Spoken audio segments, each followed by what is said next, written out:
제02화 문장부 장애인 민생 해결 촉구 대장정 돌입. 문제는 장기 요양 등급이 나오면 하루 최대 4시간만 받을 수 있어 최중증 독거 장애인의 경우 생존의 기로에 놓이게 된다. 하지만 정부와 국회는 한 발자국의 움직임도 없으며 국가인권위원회의 2차례 정책 권고에도 보건복지부는 올해 5억 원의 연구 용역 예산만 반영한 상태다. 올해 63세가 된 중증 장애인 최정자 씨는 앞으로 2년 후면 같은 처지에 놓일까 봐 무섭다.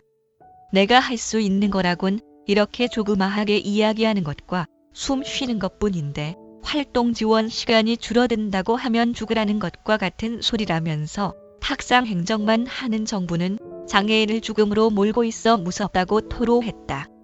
바른미래당 한지호 장애인 위원장도 장애인이 65세가 지나면 갑자기 비장애인으로 대접해주면서 활동 지원 서비스를 중단시킨다. 비장애인도 나이가 듦에 따라 돌봄 서비스가 필요해지는데 장애인 정책은 오히려 거꾸로 가는 것 같다고 꼬집었다.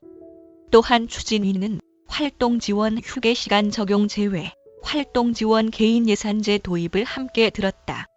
개인 예산제는 장애인 당사자가 받는 서비스의 총량을 바우처가 아닌 현금으로 지급하는 제도로 장애인 당사자가 스스로의 선택과 결정에 의해 삶을 영위하는 과정으로 영국과 미국 등 여러 나라에서 다양한 방식으로 시행되고 있다. 서울지역장애인 소비자연대 안형진 집행위원장은 활동 지원 자부담 폭탄 문제, 휴게시간 문제, 활동 지원 제공기관 평가 강화 문제 등의 핵심은 이용자의 권한은 전혀 보장하지 않고 정부가 주도하고 있다는 점이다. 정부는 제공기관만 쪼면 된다는 식이라면서 이용자가 고유 권한을 갖고 서비스를 이용하도록 제도를 전면 개정해야 한다. 그렇지 않으면 본인 부담금 문제, 65세 문제 해결되지 않을 것이라고 강조했다.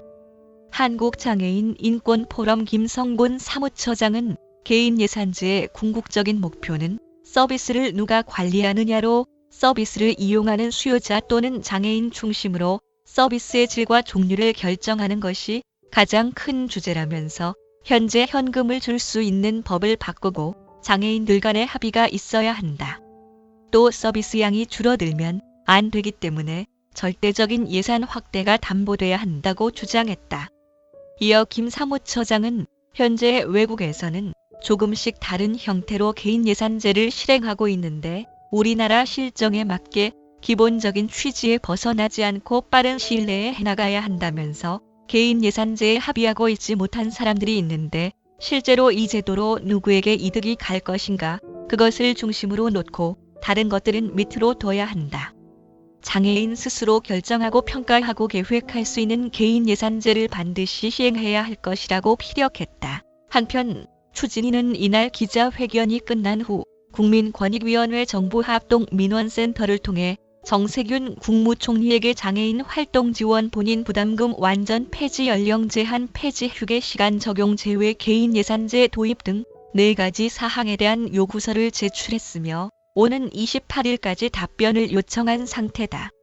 또 오는 4월까지 장애인 민생과 관련한 해결을 촉구하는 대장정을 지속해 나갈 계획이다.